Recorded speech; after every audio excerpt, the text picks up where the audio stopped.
Good morning and welcome to the 2026 Business Forecast Breakfast. I'm James Arnold, the city's Economic and Community Development Director. The three lovely ladies shown with me in the photo on the screen are my wife, Katie, and our two daughters, Murphy and Lennon, who we affectionately call Murph Dog and Leno.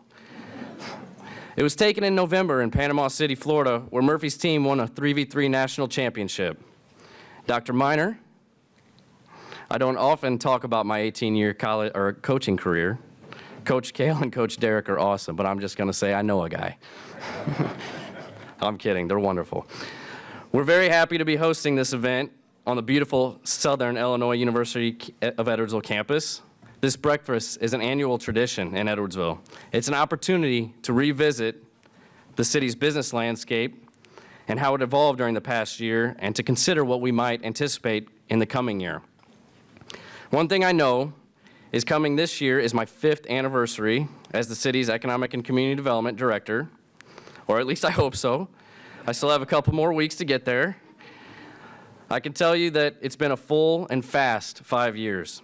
Speaking from my city perspective, it's fair to say that we've seen some incredible growth, along with an influx of terrific new businesses, services, restaurants, and retailers. We've seen some loss too. And of course, the pace and growth has fluctuated, which isn't surprising or alarming.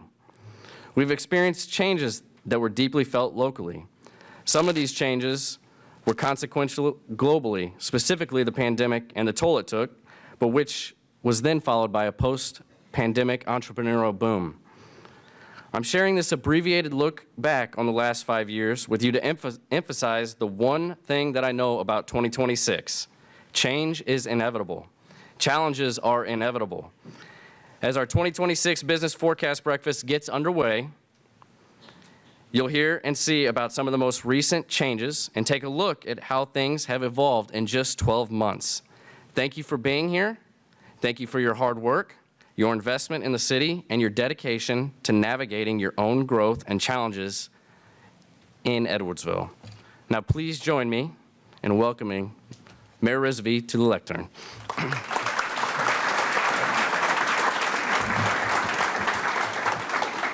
Good morning. First, I would like to thank the EHS Ensemble who played that fantastic music in the back.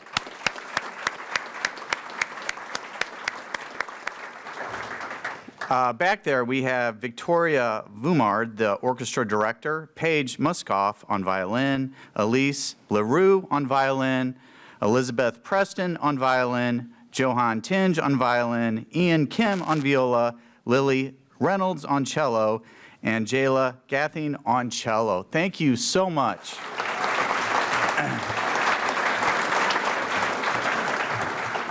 Many years ago, Mayor Niebuhr used to have music not only at the Business Forecast Breakfast, but also at our annual meeting that we have. So we brought that back 5 years ago, and it's just a really nice added touch. So we appreciate their time and efforts. So let's get started. Today, we're going to talk about a 2025 year in review, and we're going to speak about new businesses, our Edwardsville enhancement plan, and we will also talk about our 2026 events and into the future even after that.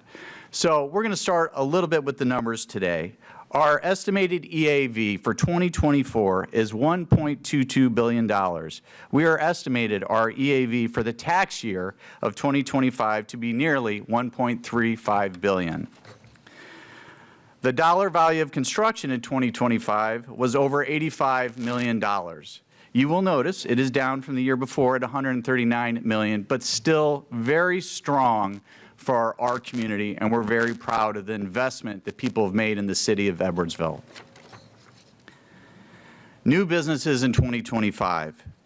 We saw Alpha's Gym open at the beginning of 2025 in Plum Creek, followed by Keepsake Candles opening on North Main Street and Tesla opening in February 17th. Hollywood Hair opened on April 1st on Bennett Drive, with U.S. Lumber opening that same day. In March, we had Busybody Meals, Ivy Hall, and Oppenheimer and Company, Inc. open, with Christian Brothers Automotive opening on April 28th. We saw Synergy Home Care open on West Vandalia on May 8th. Chocolate Covered Creations opened on North Main Street June 9th. July was busy with Scotty's Sports Bar and Grill and the Park North Golf Club, both opening on the 12th. Samara's International Market opening on the 14th, and Oro Wellness Collective opening on the 25th. Save On Liquor and Wine opened at the corner of Center Grove Road on August 8th, while Quantum Vapors opened that same day on Troy Road, with Pre-Loved opening the next day in the Montclair Shopping Mall. Piercings on Main's and Philly Pretzel Factory opened in September. O2B Kids held their ribbon cutting on September 10th. Goldie Company Florals opened on September 27th. Wall Street Financial Group, Wit and Wisdom Counseling, Emo's Pizza, and Fit Flavors all opened in December. Next, I would like to touch base on the SIUE Health Sciences Complex, 176,000 square foot building, which opened the School of Pharmacy students August 4th and the School of Nursing students on October 13th. I look forward to hearing more about this state-of-the-art facility from Dr. Miner, who is our keynote speaker. Next, we're going to talk briefly about District 7. They hosted a grand opening and a ribbon cutting celebration on August 31st of 2025, commemorating the building's 100-year legacy and the opening of Lincoln Middle School's 60,000 square foot addition. I look forward to watching the progress of Phase 2 renovation of the original 1925 building. And we also have Dr. Duncan, who's with us today, which I'd like to recognize. Thank you for being here.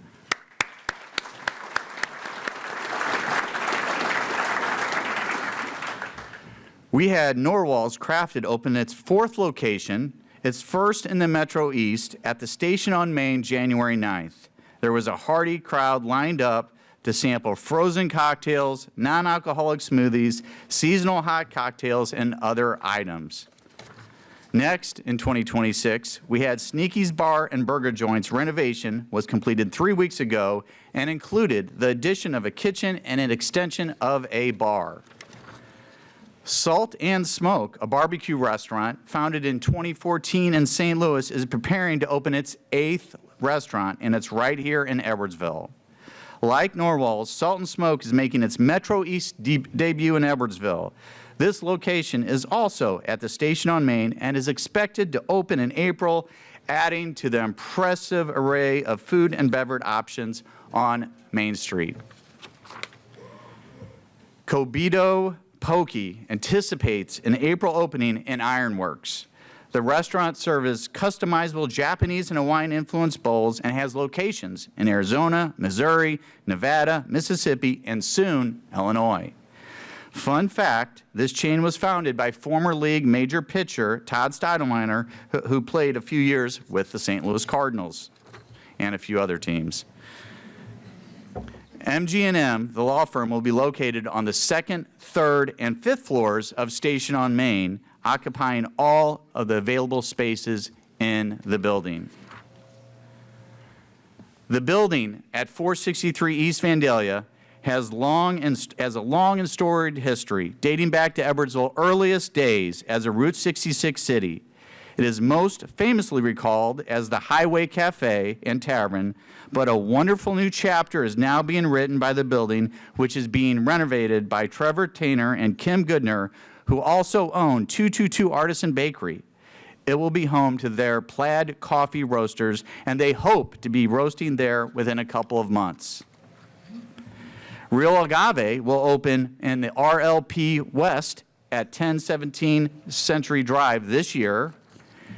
And Carrollton Bank is expected to open their Edwardsville campus expansion this year, mid-block on Buchanan Street between Schwartz and Park Street. If you've driven to the eastern edge of Edwardsville along Route 144 past Interstate 55, you've likely seen the large building taking shape in the shadows of Prairie Farms corporate headquarters. This 3-story building will expand the complex for one of the nation's leading cooperatives, adding meeting space, training opportunities, and more for Prairie Farms' nearly 8,000 employees. Over the past couple of months, you've no doubt seen or had to detour around the work taking place in the 100 block of Main Street. We apologize for the disruption, but I promise you, it will be worth it. This is a vital upgrade and investment that will add critical infrastructure improvements along with a beautiful and functional streetscape and pedestrian safety features. This approximately $4.89 million project is happening thanks to the $2.87 million Rebuild Downtown and Main Street's Capital Program grant. Through this project, a 130-year-old water main is being replaced and upsized to ensure long-term resiliency and reliability for our businesses and nearby residents, and to provide improved flows for enhanced fire suppression capabilities. Among other key improvements are bump outs and flashing beacons for more safety and visibility for pedestrians, accessibility upgrades, new curbs and sidewalks, and a streetscape featuring trees, plants, and planters. Construction will continue into the summer. Thank you for your patience, and stay tuned while these take shape. What's going on hand in hand with new businesses? Parking for customers. In September, the city added a couple dozen of new public parking spaces, the emphasis on public, at 109 North Main Street. Earlier in 2025, the city purchased the vacant commercial building at the location, which was then demolished, paved, striped, and made accessible for customers who were downtown at City Park and other businesses. It's also been a great addition, particularly during the North Main Street Improvement Project, but will continue to serve the public after it is completed. In 2024, the U.S. Department of Transportation announced the city as one of Illinois' recipients of the Federal Rebuilding American Infrastructure with Sustainability and Equity, RAISE, which is a $21.24 million federal grant. This long-sought federal grant will be impactful to our southeastern corridor. Among the improvements will be the reconstruction of 1 mile of Goshen Road spanning the distance between the Edwardsville Mayor YMCA and the sports park entrance to Plummer Family Park. This work will include green mediums. It will also include the addition of the Liberty Trail, a 2.5-mile shared use path along the north side of Goshen Road from Old Troy Road to Plummer Family Park, including solar rapid flashing beacons, as well as reconstruction of approximately 0.3 miles of Old Troy Road from Goshen Road to Madison County Transit's Goshen Trail, and the addition of a shared use path connecting Goshen Road and Goshen Trail. As you can see, it's very important in the city of Edwardsville. Our aldermen are laser focused on making sure our city is connected. We want to be a walkable, a bikeable, and a green community, and I think that's evidence in all of our long-term planning. For example, this spring, we will begin construction of the 6th phase of the Route 66 shared use path. In addition, the RAISE grant, we will have the installation of roundabouts with clearly marked pedestrian crossings at 3 Goshen Road intersections, Gerber Road, District Drive, and Ridgeview Road. Roundabouts have long been shown to increase safety for pedestrians and drivers and provide efficiency in terms of reduced emissions and lower maintenance cost. In May of 2025, the final piece of Phase 2 of Plummer Family Park opened with the rollout of 6 new sand volleyball courts. Phase 2 brought 4 regulation baseball diamonds full size, 13 additional pickleball courts, that we worked in conjunction with OMG, which is One More Game, the pickleball group, including a championship court. The sand volleyball complex, the new concession areas, and additional parking. That was followed in late June with the completion of Sporks Park Drive, which connects the park to Route 143 and Goshen Road. And if you remember, a few years back, we said that 80% approximately of the people coming in and out of the park will now exit the other way, which will take a lot of the pressure off Goshen Road. We're drawing close to 1 million people coming through that park every year.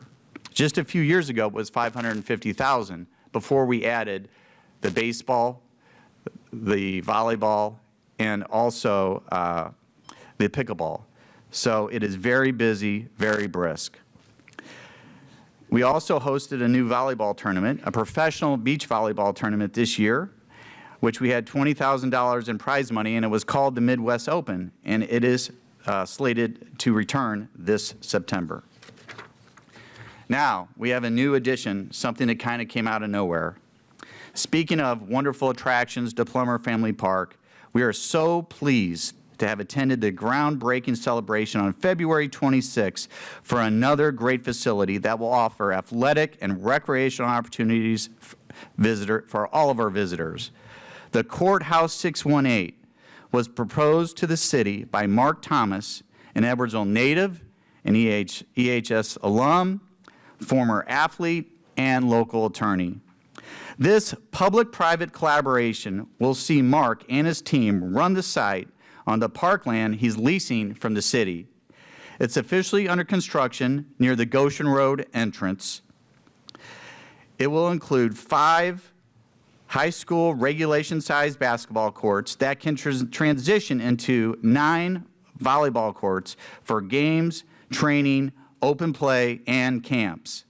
The approximately 50,000 square foot facility will be the new home of the Edwardsville Parks and Recreation Department's youth and adult basketball leagues, as well as Shoot 360 Edwardsville, a data-driven basketball training experience for athletes of all skills.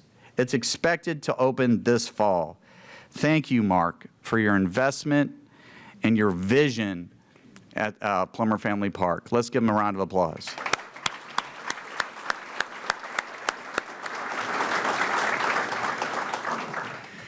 Now, something we've been focused on is green space. And I would like to talk about all the developments and the new amenities we've seen in Edwardsville over many years, and they've been incredible. We thank everyone in this room, anywhere who has supported us in this role, and in your faith and investment in the city and its people. As a city, though, we know the importance of balancing development and growth with green space and preservation. Administrations and elected officials going back many, many years have shared that commitment and balance. Evidence of that is all around us. Notably, we are proud of the home of the Watershed Nature Center. But more recent acquisitions include the William C. Darda Woods, a 71-acre property off New Pogue Road that was purchased by the city in 2018, and Richard Woods, a 35-acre timbered area purchased in 2021. Our Parks and Recreation staff is working with volunteers and collaborating with Heartland's Conservancy to responsibly manage, restore, and reforest these areas. That entails planting new native trees and species, removing invasive plants, and adding access points, trails, parking, and other amenities that will allow the public to see, enjoy, and appreciate these spaces. These efforts are essential pieces of our goal to create a green corridor throughout the city, coupled with improvements to parks and public spaces. So, how do we achieve this green corridor and all of these green space initiatives? In the second half of 2023, the City Council and I devised, proposed, and ultimately approved a strategy known as the Edwardsville Enhancement Plan. It utilizes revenue from a 0.25% sales tax increase to acquire and preserve green space, invest in city parks and public spaces, fund future capital improvements, and support the city's public safety pensions. Staff was directed to seek out opportunities for green space acquisition as they arose or were brought to their attention by elected officials and others in the community. These next few slides are some examples of how we put this plan into action.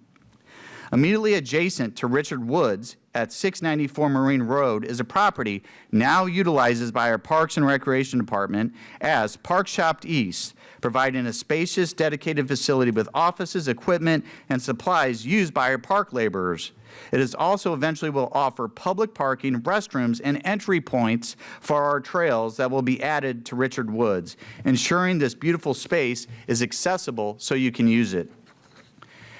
As I previously mentioned, our staff has been directed to explore opportunities for green space acquisition. The 115 acres of timbered land slightly northeast of Richard Woods definitely got the attention of the aldermen.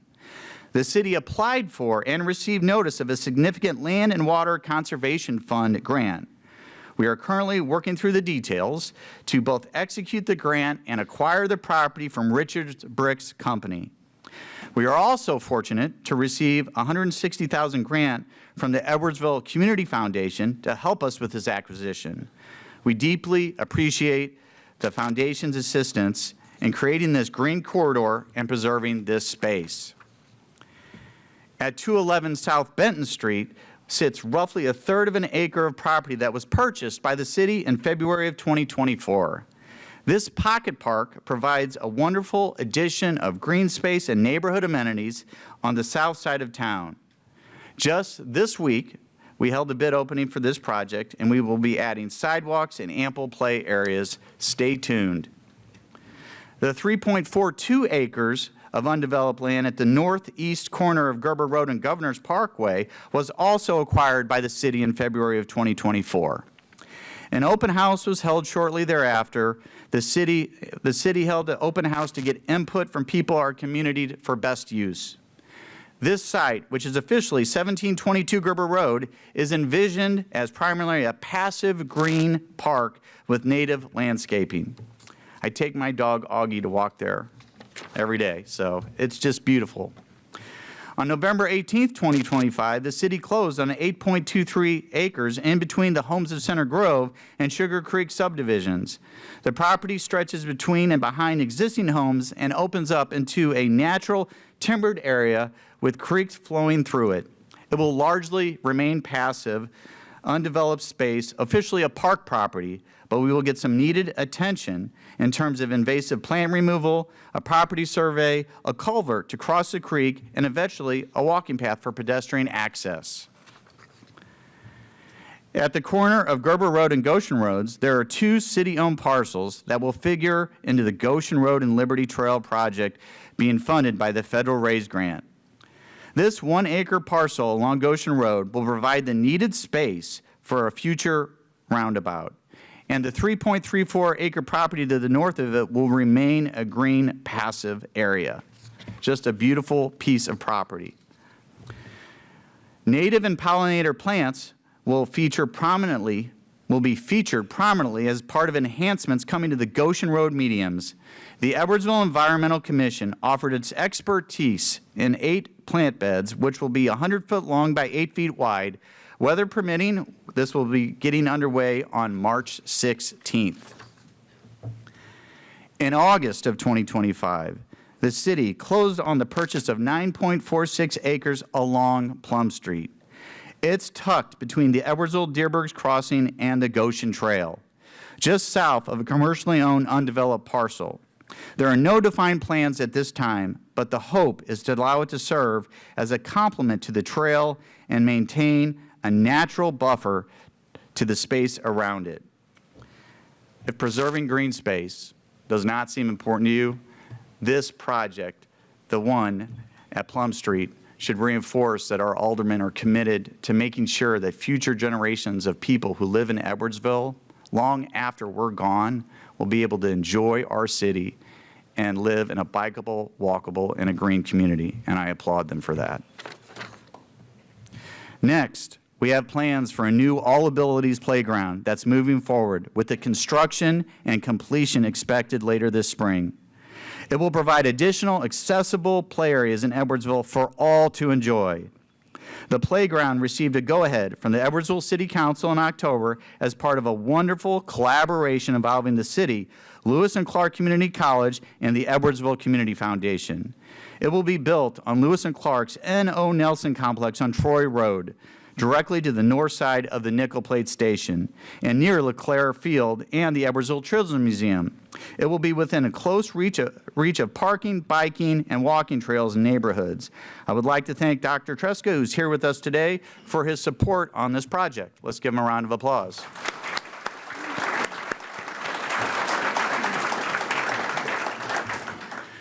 The LeClaire Water Tower has been a prominent part of the city's landscape for more than 90 years. It got some much-needed attention last summer, and to maintain this iconic fixture and give it a spotlight that it deserves in our community. The tower improvement project began in August and included overall cleaning and painting along with updated wording, structural repairs, and lighting on the legs and the tank catwalk that can be customized for occasions and seasons. So I encourage you, this St. Pat's Day from March 16th to 18th, take a look. We're going to change the color to green.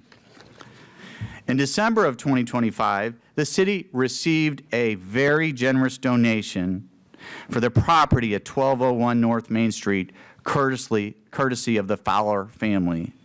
I am so grateful for their donation on this piece of property. Stay tuned.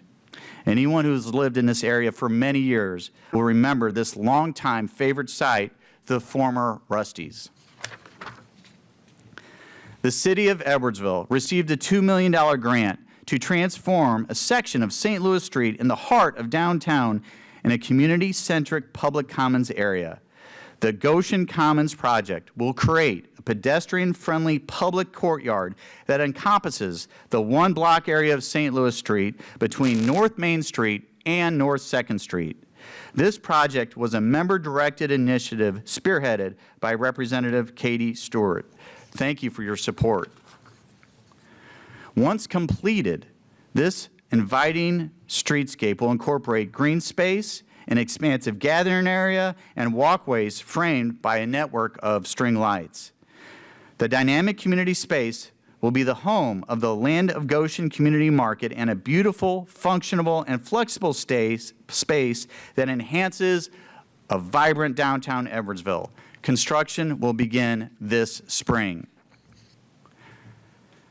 The Edwardsville Community Foundation awarded a $525,000 grant made possible to the bequest from a longtime Edwardsville family businessman, David Kriege. This grant provided assistance with the acquisition of the former Goshen Butcher Shop at 246 North Main Street, which is adjacent to the Wildy Theater. An additional grant of $380,000 was secured by Great Rivers and Routes Tourism Bureau, thank you, Corey Job, through the Illinois Office of Tourism for the acquisition and abatement of this property. The intent is to lease it to the Edwardsville Art Center, forming a community arts district downtown. As you can see, we're going to transform Main Street in the next few years. The Wildy Theater lobby received a facelift this year. The refreshed look is courtesy of the Friends of the Wildy, our wonderful supporting cast who shower the historic venue with attention and donated funds. This $56,000 project was funded entirely through donations. Thank you, Rich Walker, and all of the Friends of the Wildy for your support of the Wildy Theater. Spotlight Edwardsville videos are short videos showcasing local businesses and organizations in Edwardsville. Wild Birds Unlimited was featured in a segment of Spotlight Edwardsville last year in November. If you would like to nominate a local business or organization for a Spotlight video, then you can do so on the city's website. We want to hear from you. Susan Converse and Chris Ellsworth were honored in July of last year with the Excellence in Edwardsville Award for their shared passion and vision, which resulted in Ray's Cafe. This restaurant and vocational training initiative at the Edwardsville YMCA Meyer Center provides adults with special needs opportunities to learn and practice work and life skills. Truly an amazing operation. We are so grateful to have people in our community who take on projects like these and give back to our community in so many ways. Next, Roger Huber received the Excellence in Edwardsville Award for only 30 years of contributions as a member of the city's Board of Fire and Police Commissioners.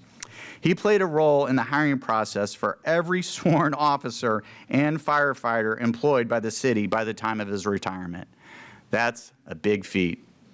He had a hand in every single employee. We're so grateful for all of his contributions. Thank you, Roger Huber. Next, the Chocolata Fun Crawl took place on Saturday, February 28th, with 36 businesses participating in this collaborative event with the RP Lumber Center, West End Service Station, and the Wildy Theater. Thank you to our communications coordinator, Kathy Hensley, for organizing this annual event. This was the second year. Whenever we get an opportunity, we try to support our local businesses with things like the Chocolata event, which are opportunities for us to support and showcase our local businesses. The Campus to Community Committee will host the second annual Paddle Battle on April 25th. Registration is now open for doubles teams from SIUE and Lewis and Clark Community College students, faculty, and alum. Last year I was told SIUE won, so we will see who wins this year. Dr. Miner, Dr. Tresca, do you play pickleball? Okay, good. Hint. The Land of Goshen Community Market will be held in a new location from May 9th through October 17th on South Kansas and East Park. During the Route 66 Festival, the Rotary Criterium, and the Art Fair, it will be held in the Cassens Transport parking lot. The Route 66 Centennial Celebration will be held on June 13th, 2026, and will feature a car cruise and car show, a kids zone, trolley tours, live music, food and drink, a roadside market, the Route 66 Edwardsville History Tent, and a Taste of 66 tent, which local restaurants have samples of food that go back 100 years. And we will be celebrating America 250 at City Park, Sunday, June 28th. You can meet Benjamin Franklin, Abigail Adams, and other American revolutionaries talk about the Declaration of Independence. At the Wildey Theater, Tuesday, June 13th, we'll have the movie 1776. City Park, Thursday, July 2nd, we'll have our incredible municipal band be playing. At the American Legion Post 199 grounds, Saturday, July 4th, we'll have speakers, food vendors, music, and fireworks, which will conclude our celebrating of the 250th anniversary of the signing of the Declaration of Independence. Plummer Family Park will once again experience the excitement of professional sand volleyball in September. The success from the AVP Next Midwest Open in 2025 led to Edwardsville inclusion of the Midwest Open in the Association of Volleyball Professionals Heritage Contender Series. Edwardsville's Midwest Open is among 8 of these events across the nation alongside the elite company of Austin, Virginia Beach, and Santa Barbara. And we're very appreciative for our sponsors that help us put the tournament on. Edwardsville is one of the communities along the last 100 miles of Route 66 in southwest Illinois that will celebrate the centennial with events on October 9th, 10th, and 11th. So save the dates, please. Now, I would like to welcome James back up to the podium.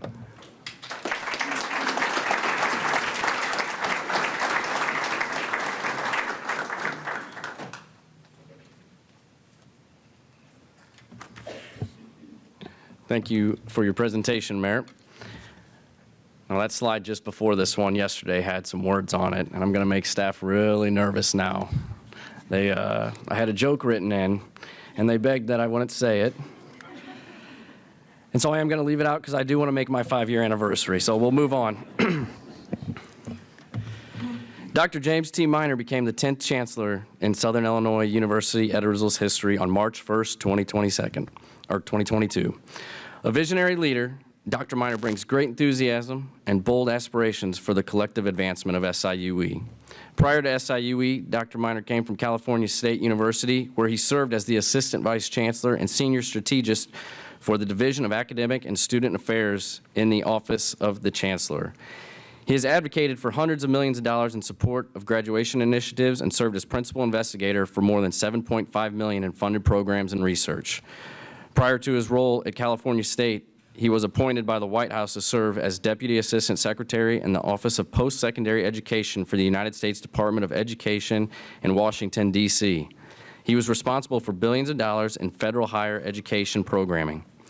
Dr. Miner has a noted resume of teaching and scholarship in educational policy, administration and higher education, academic governance, and more.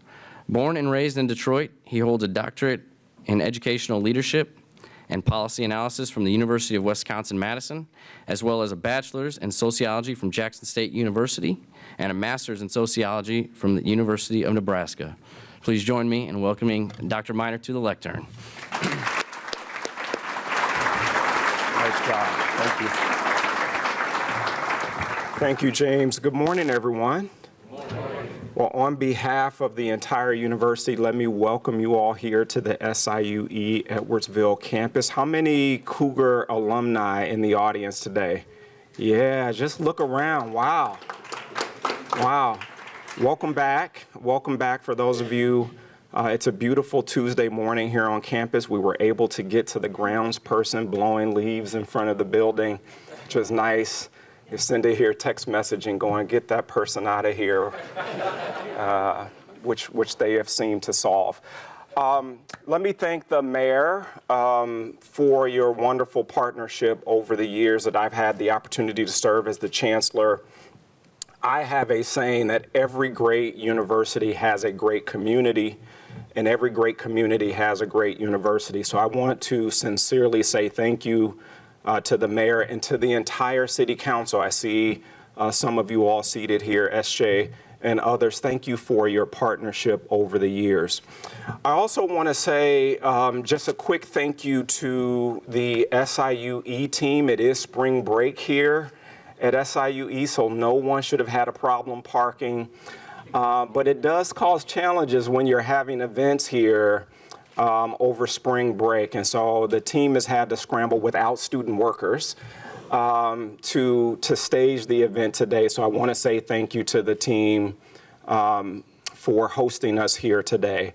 And finally, I want to say thank you to the Edwardsville CEO program students who are here. Would you all just stand briefly if you're here? These are...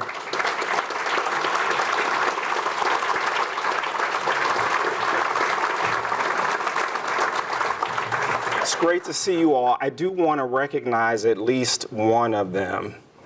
And this morning I had the opportunity to meet Caden. Caden, are you back there behind that post? Can you just stand? And you don't want to walk away. Caden is one of the newest SIUE Cougars who will join the campus in the fall. It's really exciting. I had a chance to meet him this morning. But there's more. SIUE's highest and most prestigious scholarship is called the Meridian Scholarship. It is a full ride scholarship, tuition fees, room and board, textbooks, maybe you get a computer. I have to check. But Caden is a recipient. It is, we only award about 25 per year. And he is among the students who will receive the Meridian Scholarship. Would you please give him a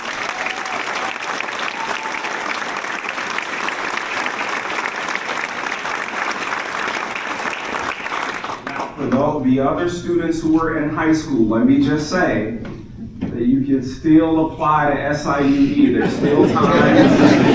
Application system is still open. If you are interested, we can talk afterwards, okay?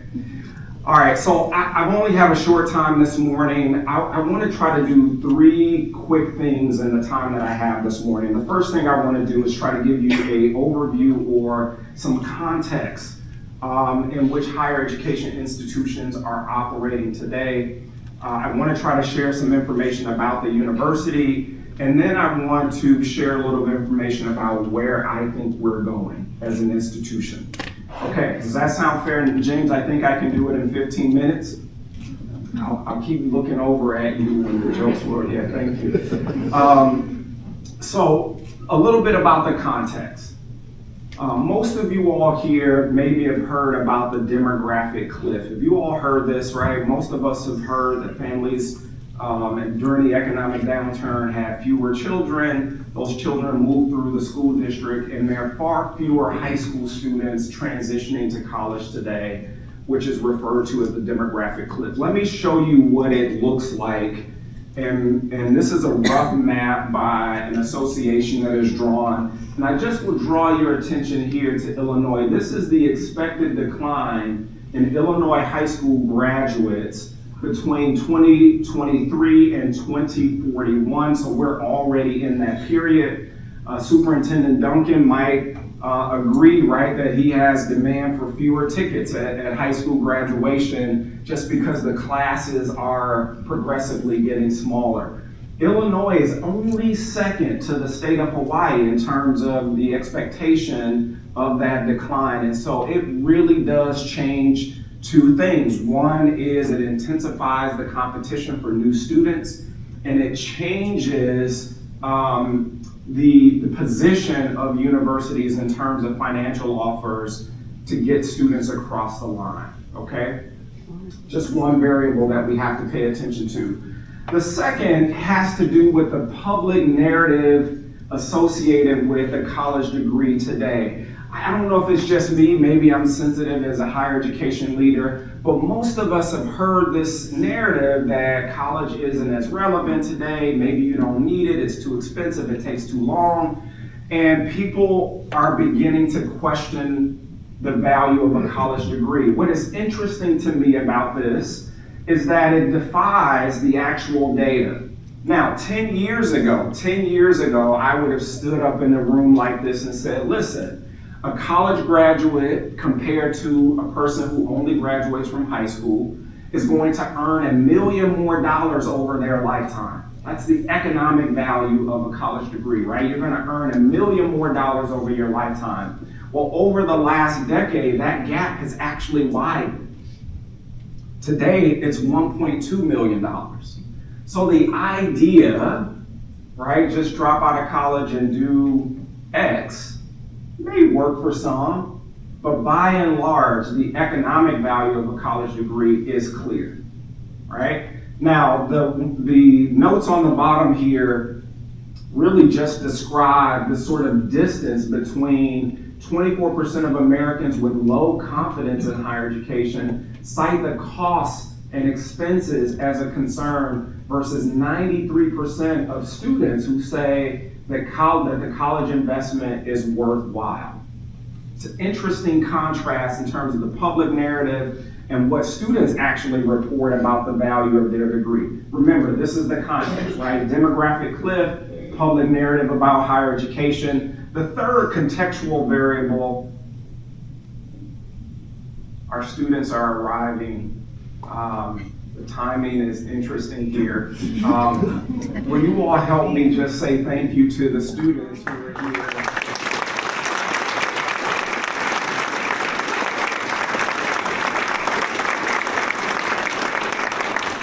I arrived about 6 o'clock this morning. Some of them were arriving during the 6 o'clock hour for the shift. So students, we wanted you all to come in just to say thank you for serving us today. It's great to see you all here this morning.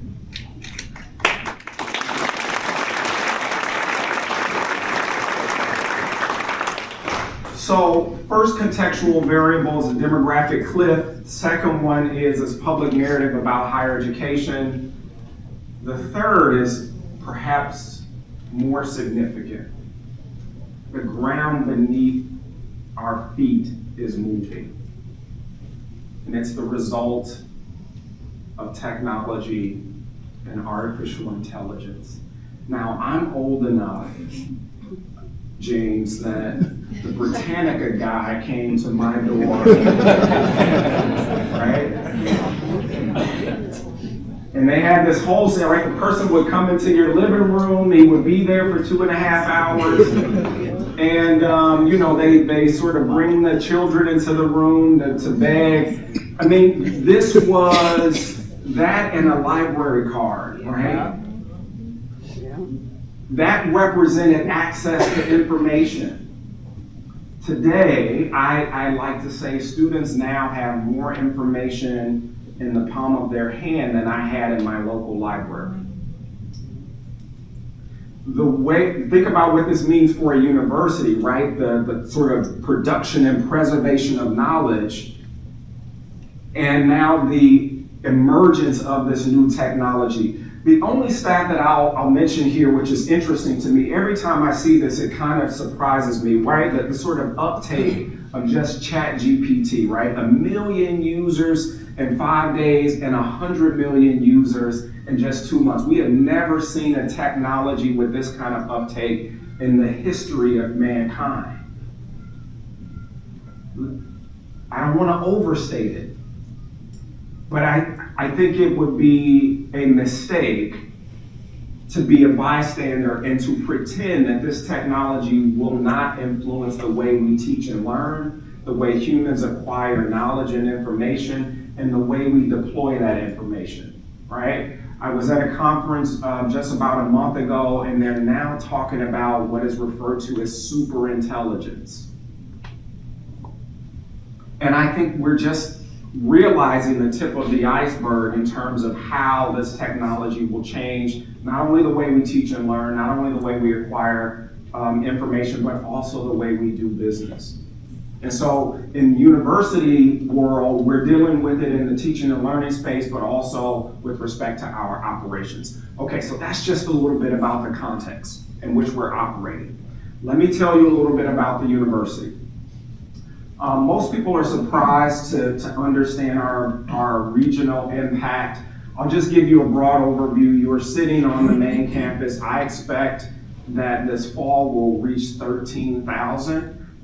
Even despite the demographics I showed you on the screen, we're expected to grow this fall, right? Very positive. I want to congratulate our enrollment management team. It means that we have to be in high schools, in middle schools, on the ground, all across the state, all across the region, to get students to transition successfully from high school to college, and specifically here to SIUE. Most of you know the School of Dental Medicine is located in Alton. We also, last year, almost a year ago, cut the ribbon on the Wedge Innovation Center there in Alton. In East St. Louis, the Wybetter Young Higher Education Campus has not only early childhood development programs, federally funded Head Start programs, a nursing clinic, a dental clinic, and a charter high school that we operate in East St. Louis. Okay? Think about the footprint.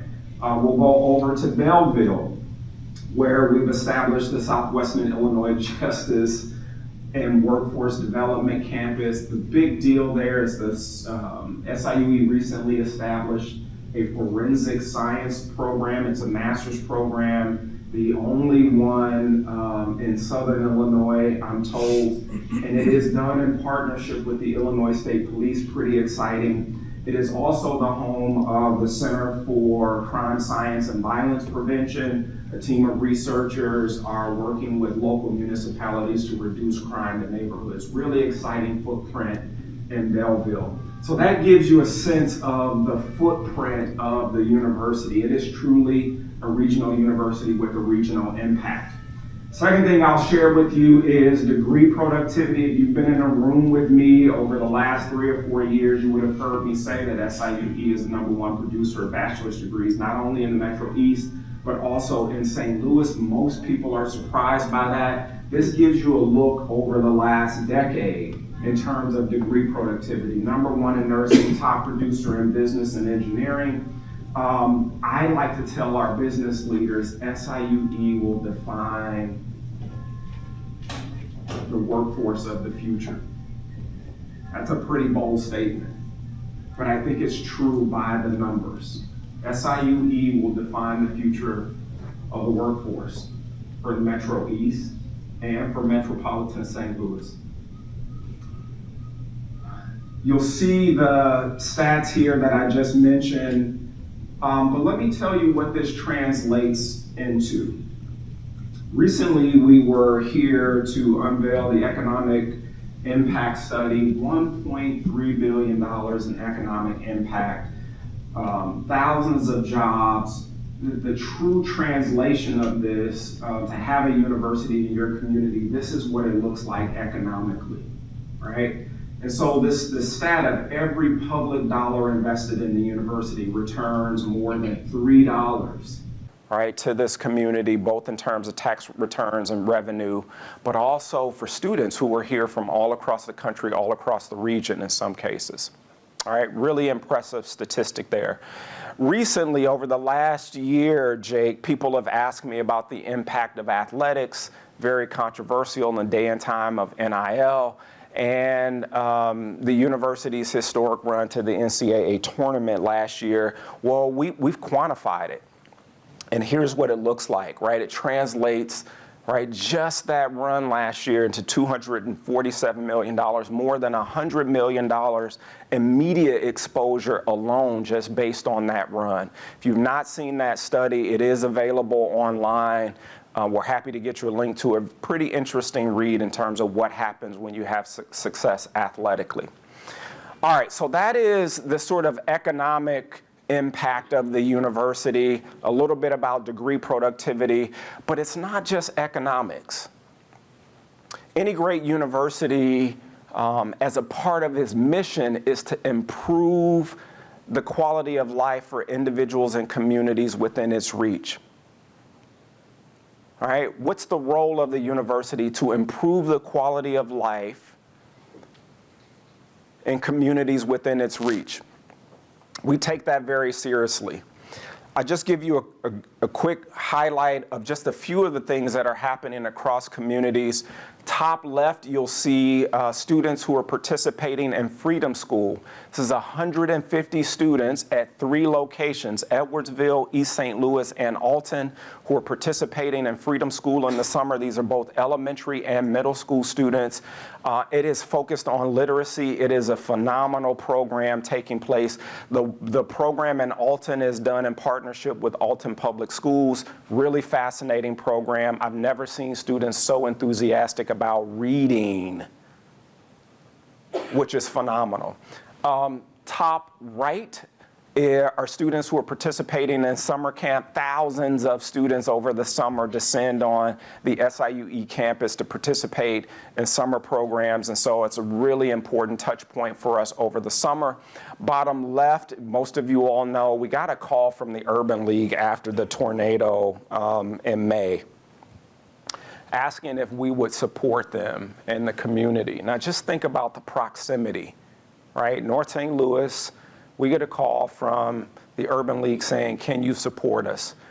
I was surprised by the response from this university community, and some of the people who led that effort are in the room, right? Just gives you a sense of how our students, our faculty, our staff are responding to the needs across all kinds of communities.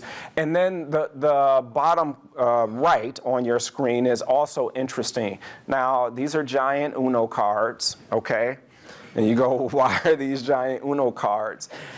We have what's called Welcome Week here at SIUE. So incoming students, Caden, and others, will move into their residence hall on Wednesday, Thursday before, right, classes start on the following Monday.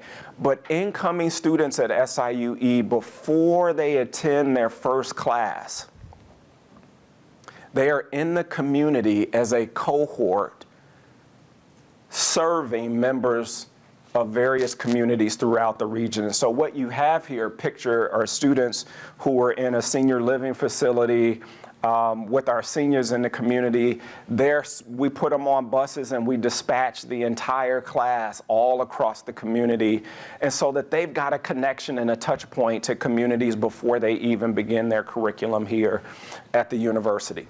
Okay. Last part I'm going to share with you about the university is the alignment between curriculum and industry. All right, really important note here. I won't be able to share everything this morning. I'm going to give you 2 quick examples of how our degree programs are aligning with industry. First example I'll give you are our criminal justice studies students. Some will go, well, how does this align? What you see here is the Illinois State Police Director, Brendan Kelly, along with some of our students and faculty members. Criminal justice studies students now intern with the Illinois State Police to work on the backlog of cold cases. Think about this. There are cold cases, 20, 25 years, still unsolved. Our criminal justice studies students are working with the Illinois State Police. They open the closet. You can imagine those files are not digital. Right? So they're combing through 20-year-old evidence, 20-year-old reports. They're digitizing some of the information, and they're compiling what is called a murder book to be presented to detectives. Now, they're undergraduates. There's one master's student there. But think about, again, the alignment between your degree program and industry, right? They're working with Illinois State Police detectives even as undergraduates. So you go, well, why do you all have a press conference here? The work of our students led to the discovery of 2 Jane Does and led to charges in a murder case. Now, let me tell you, as a proud chancellor, so I go to this press conference, I'm sort of standing in the back, but the woman here, pictured in the front, is the mother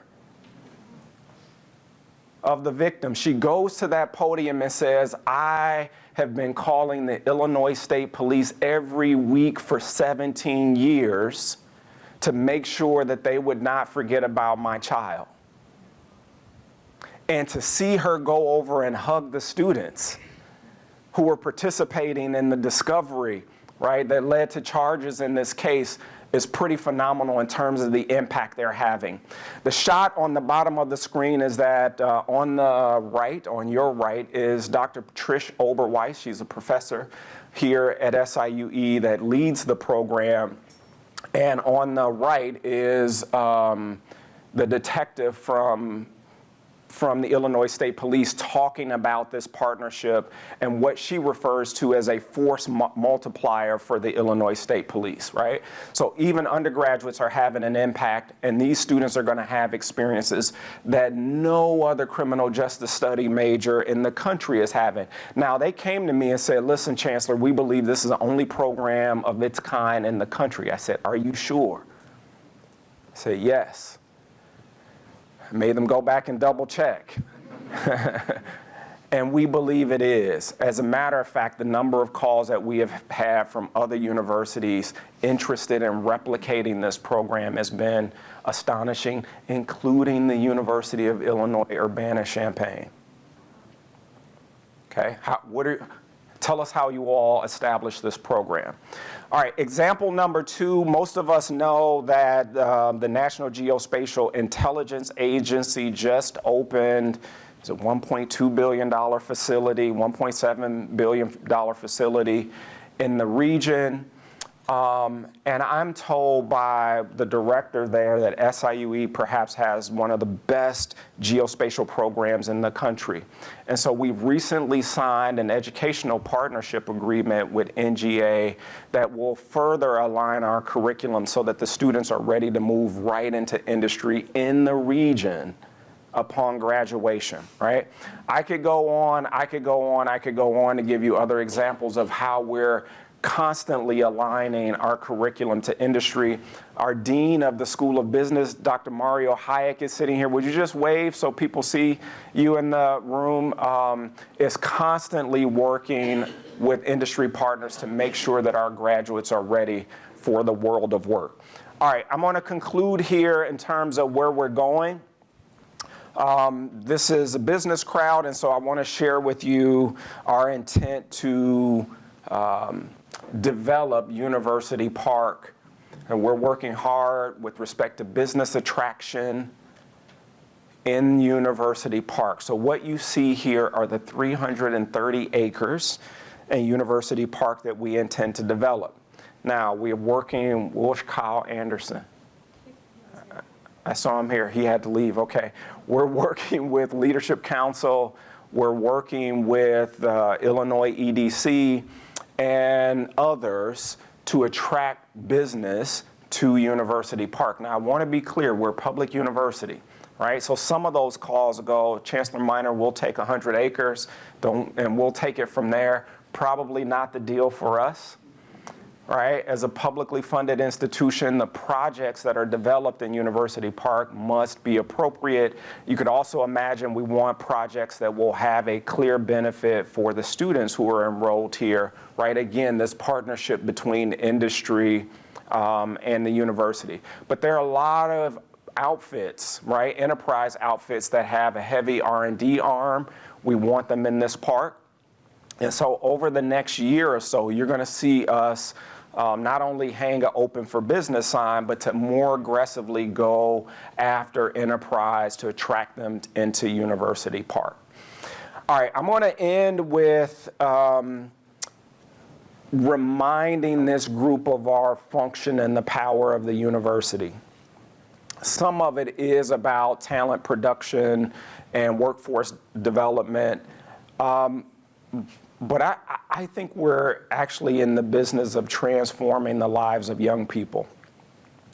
And I always want to remind us of that. So most of us in the room will say, yeah, I benefited from going to college and a college degree, but I want to remind you, right? So I don't know how many times you take the opportunity to think about what might have happened, right, had you not had the opportunity to go to college. Anybody ever contemplate that?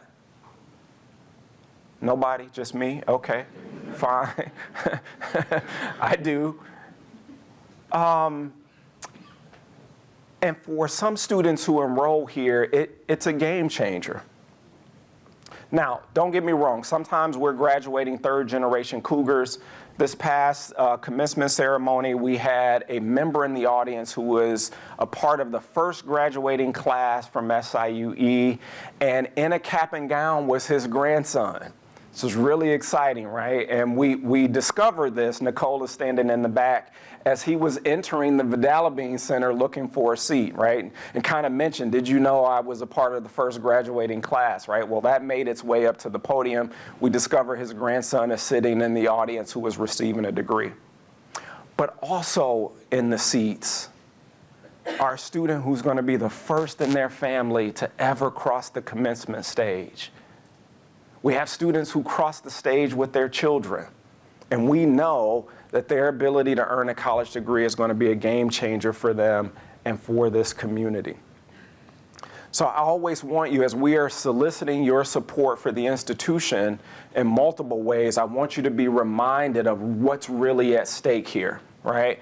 Now, I've been here, Mayor, just long enough to move students in and shake their hand across the graduation stage. It's pretty cool, right? So students are moving in, maybe the students are crying, sometimes the parents are crying, right? It's that moment, right, where we're gonna shoo parents away and we're gonna welcome students into our university community. And one of those instances, I happen as the chancellor, sometimes you get a golf cart. Depending on the weather that day, maybe I'll move a mini fridge, maybe I won't. Depends on I can't be sweaty, right? That's the chance. You have to shake hands. It's complicated. I want to be helpful, but I've got to preserve myself to last throughout the day, okay? In front of Prairie Hall, up pulls an F-150 with a trailer on the back, and in that trailer is everything a student could ever need for 5 years of college, right? Too much stuff.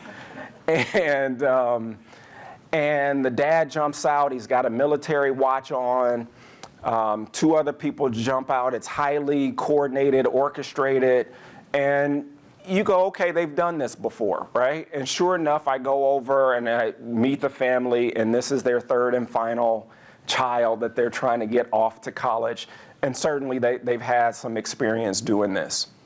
What is special about this place, in my view, is up next, in the parking spot next to that Ford F-150 pulls up a jalopy of a sedan, smoking from the back. And a mother gets out and can I park here? Totally different, right? Student gets out of the passenger seat. All of his things are stuffed in the back seat of the car. And she's saying that I've got to make a second trip because I couldn't fit all of his things in the back of the car, right? The idea, right? And it was very clear for this family, they hadn't done this before. This was their first attempt. This is the first person in their family who was going to enroll in college and attempt, right, a college degree. And the idea that this place could work for both of those students is pretty powerful. And so when we come to work here every day, this is what's at stake for us, right? We're changing, transforming the lives of young people, which I have the honor to do every day. I want to conclude by just thanking you for your support of the university. Mr. Mayor, thank you again for your partnership. I appreciate it. Good morning.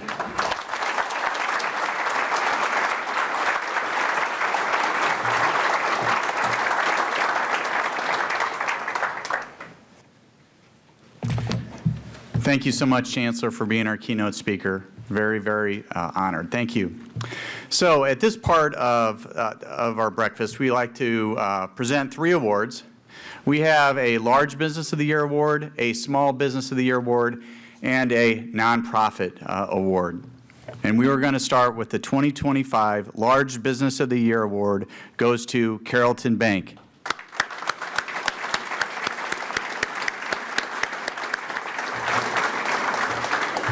Carrollton Bank is an employee-owned bank now led by the 5th generation of the family who founded it back in 1877.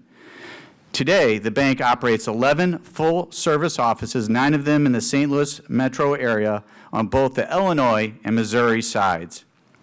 Carrollton Bank focuses on long-term personal relationships with local business owners and success-minded individuals.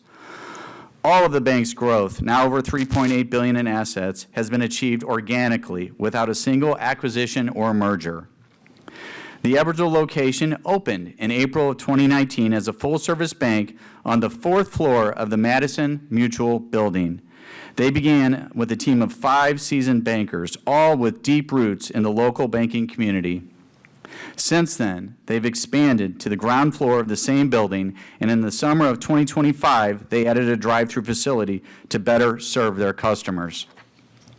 Today, the Edwardsville team includes 8 relationship managers who specialize in commercial lending, treasury management, home loans, and personal banking. Altogether, their Edwardsville staff includes 14 full-time and 6 part-time employees. Their investment in Edwardsville did not stop there. As stated earlier in the presentation, their 3-story bank is set to open later this year on Buchanan Street, right next to their drive-up facility. This project will create a full-service banking campus with convenient parking, an accessible drive-up, and a modern building designed to support future growth. Carrollton Bank is an asset to our community with a focus on giving back to the community through their sponsorships of the Children's Museum events and museum activities at the Children's Museum, the patron sponsorship of the Opera Edwardsville's holiday concert, Christmas with Christine Brewer and Greg Terry, community sponsorships for the Partners for Pets, the Nash Bash Gala, and they donated $25,000 to the Glen Ed Pantry Capital Campaign. Carrollton Bank is an enhancement to our community. Congratulations on being selected as the 2025 Large Business of the Year. I would like to welcome Matt Warren, Regional President, to the lectern to accept the award.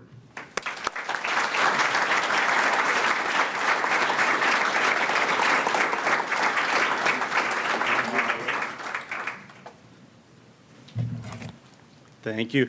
I'll keep this short because I know you're trying to get back to your emails this morning. So we just want to say thank you. We love working and living in this community. I want to thank my team here.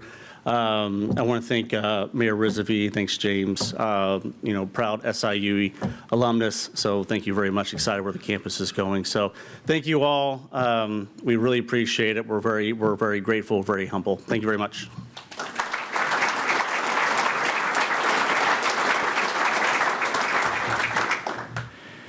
Next, the 2025 Small Business of the Year goes to Chavez Mexican Restaurant.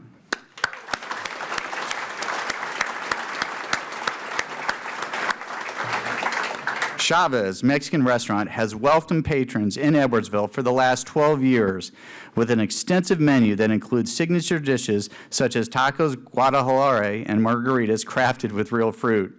The owner, Lisa Ibarra, is a member of the Edwardsville Glen Carbon Chamber of Commerce and a volunteer on the city's Tourism Advisory Committee. She consistently promotes and shares City of Edwardsville and Junior Service Club events. Shava's commitment and support of other local businesses is evident on her social media feeds. It is heartwarming to see this business share posts of other local business, as well as Chavez' participation in the Metro East Rotary Club's Empty Bowls event and their Dine to Donate supporting the EHS Spanish Honors Society. It is with great pleasure that I announce Chavez Mexican Restaurant as a 2025 Small Business of the Year Award. Congratulations, Lisa Ibarra. Please come forward to accept your award.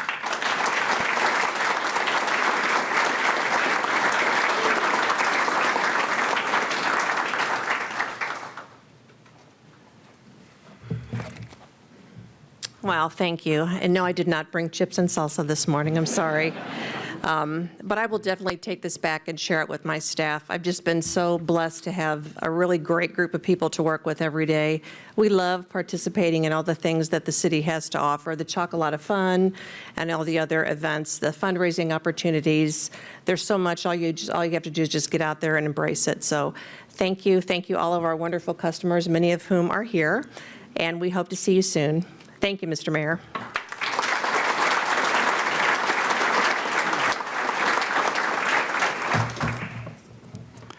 And finally, the 2025 Nonprofit Business of the Year goes to the Glen Ed Pantry.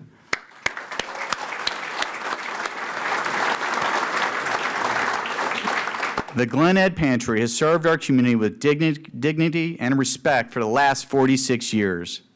Community donations of cash, food, and supplies in conjunction with grants allows the 500-plus volunteers to serve approximately 200 families each month. With ever-increasing needs, the Glen Ed Food Pantry launched a $3 million fundraising campaign to build a dedicated 9,000-square-foot facility that would not only be home to food storage and distribution, but also a commercial kitchen allowing them to process fresh produce and meats. This facility will also house their Second Chance thrift store. Congratulations to the Glen Ed Pantry as the 2025 Nonprofit Business of the Year. I would like to welcome Jane Ahase, Director of Development, to the lectern to accept this award.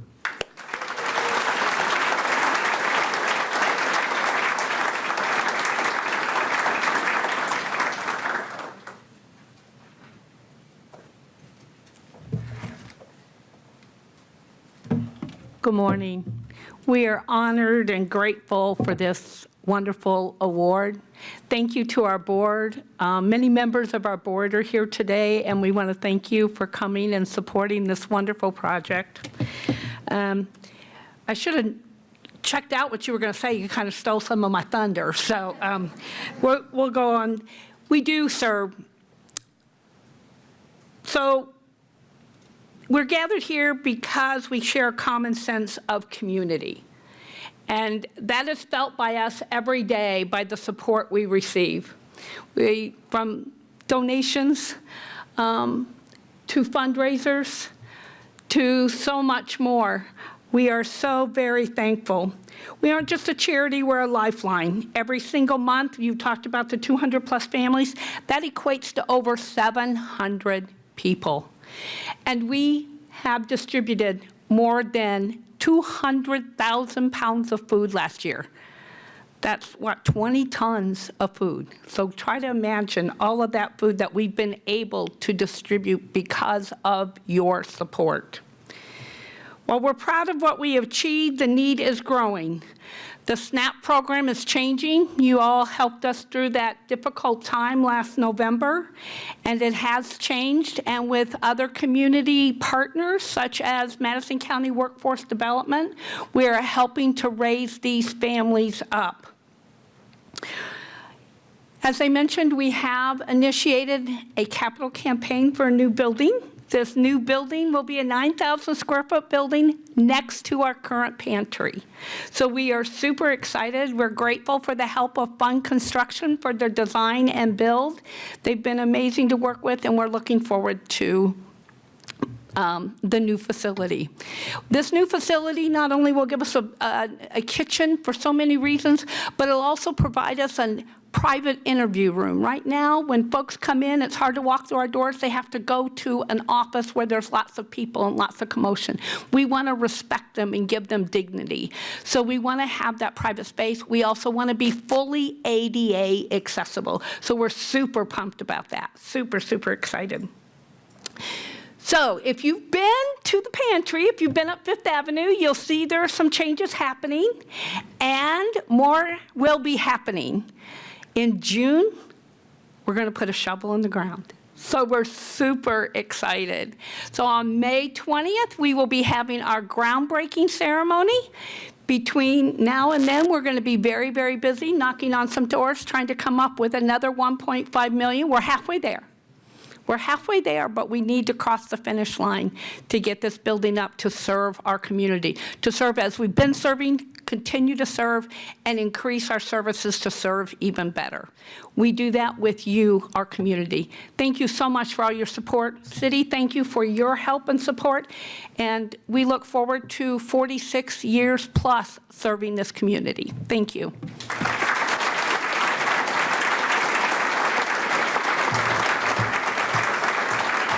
Congratulations. There's a few people I'd like to thank. First of all, Dr. Miner, thank you again for being here tonight. Thank you to the SIUE event services and the catering staff and the students who served and everyone who put it together from the SIUE side, so thank you. And there's some people here today I'd like to acknowledge. State Representative Amy Ellick is here.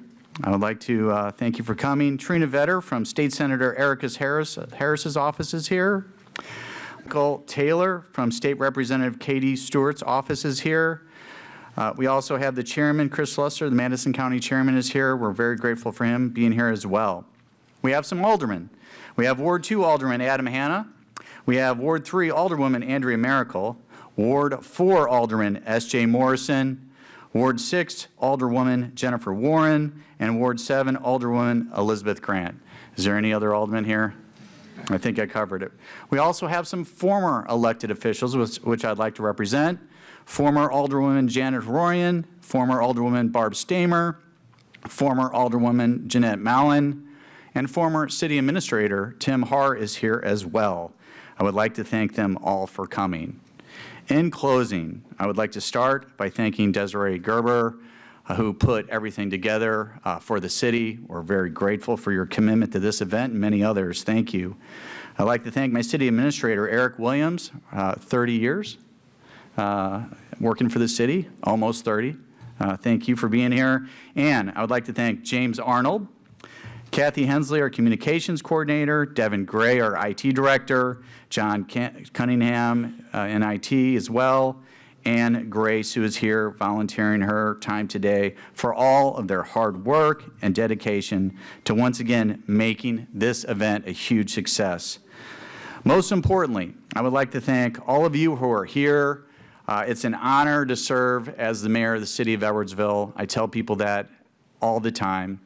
It's one of the most enjoyable things I do. I tell people, you know, many people come to me and says, oh, it must be really hard to be mayor. You must get a lot of complaints, a lot of problems.